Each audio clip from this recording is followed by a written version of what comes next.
जातीय आधारित गिनती के बारे में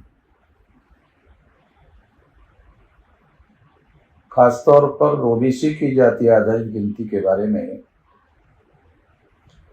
कल केंद्र सरकार ने गिनती करने का फैसला किया। यह गिनती कब तक की जाएगी, इसके आंकड़े कब तक आएंगे, इसके संबंध में सरकार ने कोई स्पष्ट जानकारी देने का काम नहीं किया। हम लोग केवल ओबीसी की जाति आधारित गिनती के पक्ष में नहीं, हम लोग सभी लोगों की जाति आधारित गिनती के पक्ष में। जब सभी लोगों की जाति आधारित गिनती होगी और उसमें ओबीसी की जाति आधारित गिनती होगी तो कंपैरेटिव स्टडी के लिए डाटा उपलब्ध होगा, आंकड़े उपलब्ध होंगे और फिर पता चलेगा कि 75 साल के आजादी में अनुसूचित जाति जनजाति पिछड़े वर्ग के लोगों का केवल वोट लेने का काम हुआ या उनका विकास भी हुआ।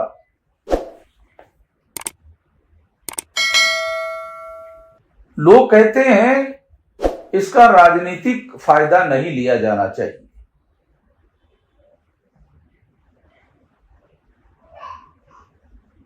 अगर राजनीतिक व्यवस्था में केवल गिनती करने का काम किया जाए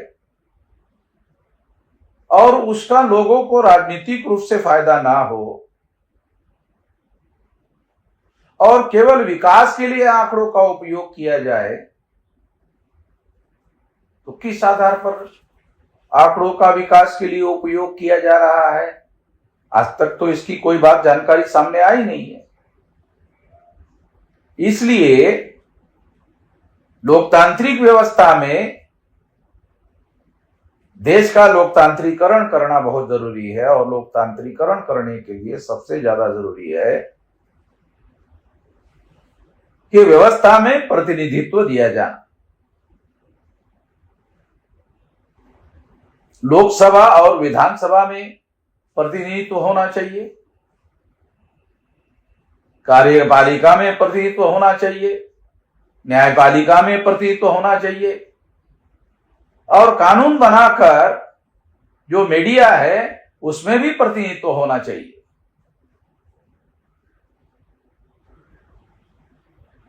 बड़े पैमाने पर नौकरियां निजीकरण के नाम पर शिफ्ट हो गई है तो हम कई सालों से निजीकरण में आरक्षण की बात को भी उठा रहे हैं।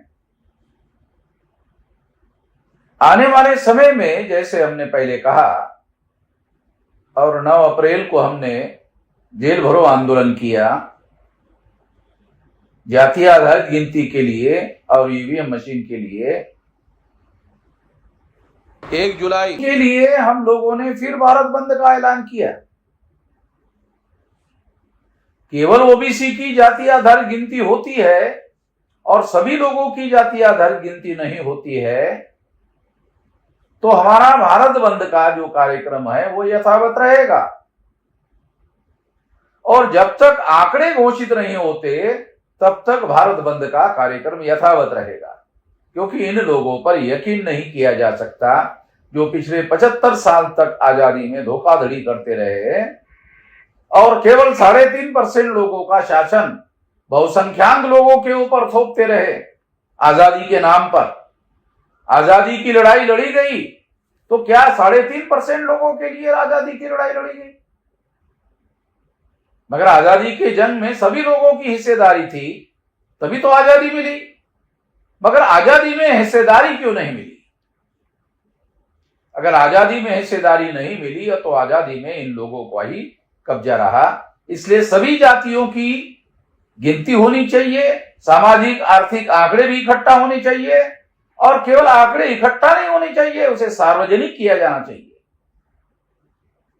अगर सार्वजनिक नहीं करते हैं तो केवल आंकड़े इकट्ठा करने का क्या फायदा? जनता के सामने सारे आंकड़े इकट्ठा होने चाहिए और जनता को वो आंकड़े सारे के सारे दिखाए जाने चाहिए, ताकि जनता को मालूम हो कि देश में विकास हो रहा है या नहीं हो रहा है। इसलिए साथियों, शासन और प्रशासन में नहीं, सारी लोकतांत्रिकरण की प्रक्रिया पूरी करने के लिए आंकड़ों का उपयोग और प्रयोग होना चाहिए। इसके लिए हमारा आंदोलन जारी रहेगा और इसी के अंतर्गत भारत बंद जो है 1 जुलाई का हम लोग हर हालत में, हर परिस्थिति में जारी रखेंगे। इसको पीछे नहीं लिया जाएगा। हमारे तमाम लोग भारत बंद की तैयारी जारी रखे और जब तक आंकड़े घोषित नहीं होते, सार्वजनिक नहीं होते, तब तक